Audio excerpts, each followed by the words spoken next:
What's up, Titan fans? How we doing? Welcome to the Week 7 postgame show where the Tennessee Titans took on the Buffalo Bills and we lost 34-10 after leading 10-0 at one point and then, 10-7 after half. And we didn't score another point the rest of the game. But before we get started, let me go ahead and insert a plug. If you're not following me on YouTube, TikTok, and X, make sure to follow me on all three. The handle's the same no matter where you go. It's the What's Up Titan Fan Pod, right? I know there has been a rebrand, and you might have been following me when it was Glacius, but yes, I did switch it up, trying to make it a little easier for people to find the channel with the Titans in the name, and they know what the channel is about. Before it was my gamer tag, so if you want to follow me on Xbox, it's Glacius, but everywhere else, it's the What's Up Titan Fan Pod. And look, I put out YouTube videos all throughout the week, and TikTok videos, right? I'm talking post-game shows on Monday, pre-game shows on Friday, and other videos, shorts all throughout the week, everything Tennessee Titans. And look, I'm late making this post-game show. The game was miserable. I had stuff going on at work. I couldn't quite get around to it. And honestly, I needed a break. The game was that bad. It broke me. I tried doing my watch party on Sunday. I ended up quitting it, turning it off in the fourth quarter at the very beginning because I knew we weren't going to win. I was all demotivated. I lost all motivation watching the game. And that's just the type of... That's the feeling you get right now as a Titans fan. I know that's the feeling the players are getting too, right? You see it in the team. We were up 10-0. You saw everything flip after the half, right? We're up 10-7, got the ball, had that crazy fourth down play, which I like the aggressiveness, right? I preferred the aggressiveness. I don't like conservative coaching, even though that was highly aggressive. But look, if you watch college football like I do, I'm a Josh Heupel fan for the Tennessee Volunteers, and he's an aggressive coach. He goes forward on fourth down, but he believes in his quarterback. The Tennessee Titans do not believe in their quarterback. They run it on 4th and 2 after they just lost 2 yards on the previous play on a direct snap to Tony Pollard. They don't believe in the quarterback, so we're trying to do it all with the runner back, and it is not working. Team lost all motivation, and the defense allowed a score on every possession in the second half. So that's what we have to deal with, and that's why it's just hard for me to sit there and entertain on a watch party for 3 hours when the team is going and doing so bad. But anyway, let's go ahead and get into things. Excuse me. So the Tennessee Titans, right? We start the game, and we do very well, right? Our defense is playing good at the start. We ended up making the Bills punt. They went 3 and out. We get the ball. We end up getting 1 first down, but we eventually punt the ball. Then the Bills get the ball. We make them go 3 and out again. They punt, right? Then we get the ball. We drive down the field, 13 plays, go kick a field goal. We're up on the Buffalo Bills 3-0. Bills get the ball. Our defense is stout once again, 3 and out. They only gained 4 yards. They punt the ball. Then we get the ball. We drive down the field.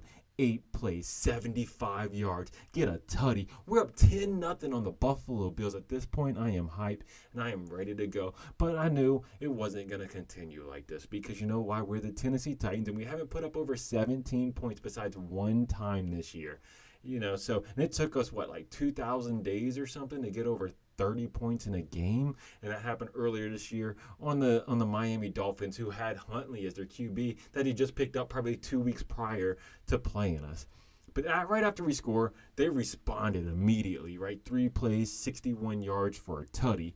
Then we get the ball, and what happens? We fumble the ball. They recover. Then on that drive, they ended up punting it. They did 5 plays. Then we punt it. They punt it. And then we get the ball right before half. And what do? We do that insane play where we throw it to Calvin Ridley as he's going over them. Not throw it out of bounds, not or near the sideline so we can run out of bounds, try to get a little bit of yardage. No, we throw it over the middle. And then we'd start flicking it everywhere, doing laterals. I understand the first lateral because the guy was right behind him. It was D-Hop. But then after that, he threw it all the way across the field to an offensive lineman. People started diving for the ball. Luckily, the Bills didn't pick it up and run it back for a tutty or anything like that. But, hey, at least we ended the first half with the lead, even though we ended with this crazy play. Second half comes out. And this is where everything goes downhill. Right, we get the ball to start the half. We drive down the field. We make it to about the 40-yard line, right? And then what happens? We do a 2-yard run. Mason Rudolph runs for almost 8 yards, almost picks up the first down. It's questionable. We probably did pick up the first down, but it wasn't challenged. But you know what we do? We do a direct snap to Tony Pollard. Let him try to make it. We lose 2 yards. Then we're like, all right, 4th down, we're going for it. I was like, okay, cool, let's be aggressive. I like it. But hopefully we don't run basically the same play. We just got stuffed for -2 yards. And what do? We run up the middle with Tony Pollard, get stuffed, turnovers on downs. These boys only have to drive 41 yards to get a tutty, and they do. Then we get the ball back, we punt, and of course, what happens? The Bills score again. They kick a field goal. Now they got the lead, 17-10. At this point, I'm like, oh my gosh, they got 17 points. We're probably not going to beat them. If anything happens, we could tie, because that's all we do is get 17 points. So I was like, okay, maybe we'll get the tie, 17-17.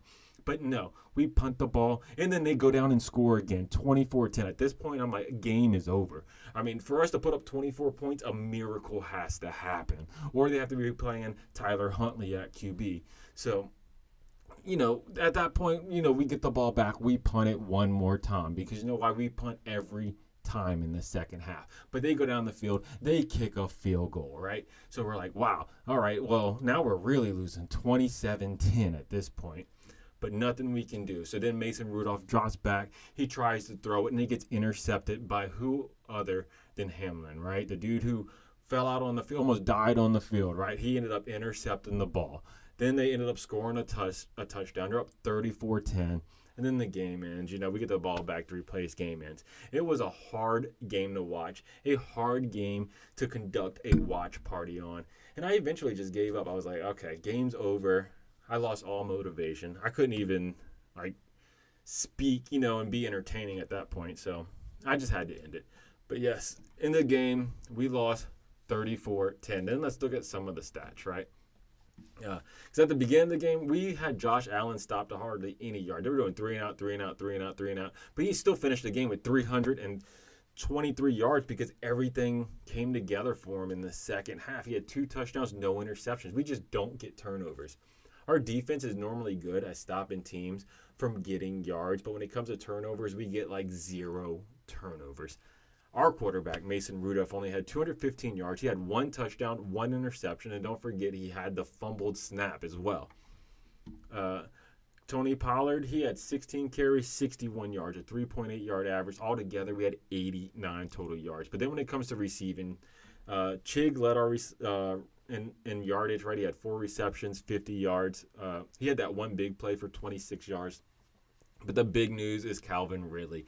He only had 3 receptions on 9 targets. Last week, he had 0 receptions on 8 targets. I know there hasn't been a lot of a separation. He's not getting separation. And when they do, when he does get separation and they throw him the ball, typically it's inaccurate. But still, that's still 17 targets and only 3 receptions. That is insane. We paid this man $90 million for about a 3-year deal. He has to produce better than that. 3 receptions on 17 targets. I could do that, right? I'm not even fast, so I'm pretty sure I could do that in the NFL. But anyway, and then D-Hop, right?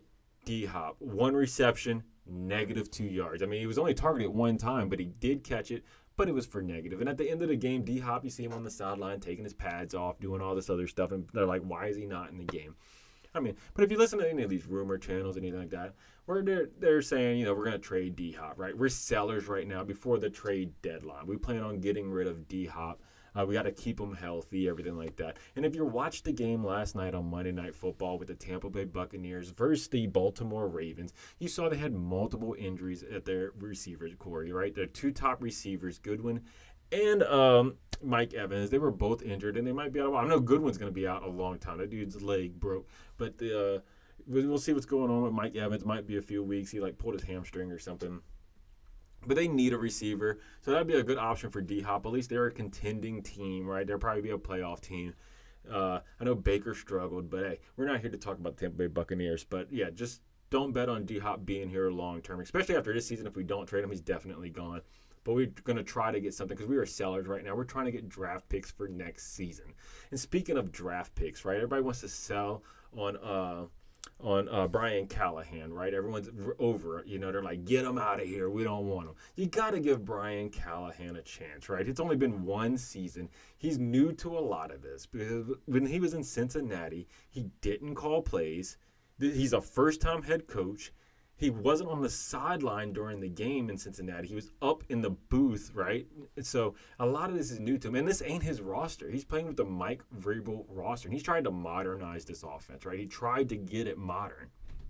But it is not going to happen because he's playing with the old school mentality roster, right? Run the ball, play good defense. He tried modernizing his team, but especially our right tackle, they're not made to be a pass blocking. They're not pass blocking tackles, They're probably, NPF was good at run blocking. Yes, he could run block, but pass blocking, it's not for him. NPF is not made for that. So it's going to take him some time to get this team where it needs to be and develop the culture that he wants. I mean, if you look at other coaches around the league, for example, like Dan Campbell, his first year, he only won 3 games. Now look at the Detroit Lions. They're one of the best teams in the league, and we verse them next week. It's going to be a horrible game. We're going to get blown out, by the way.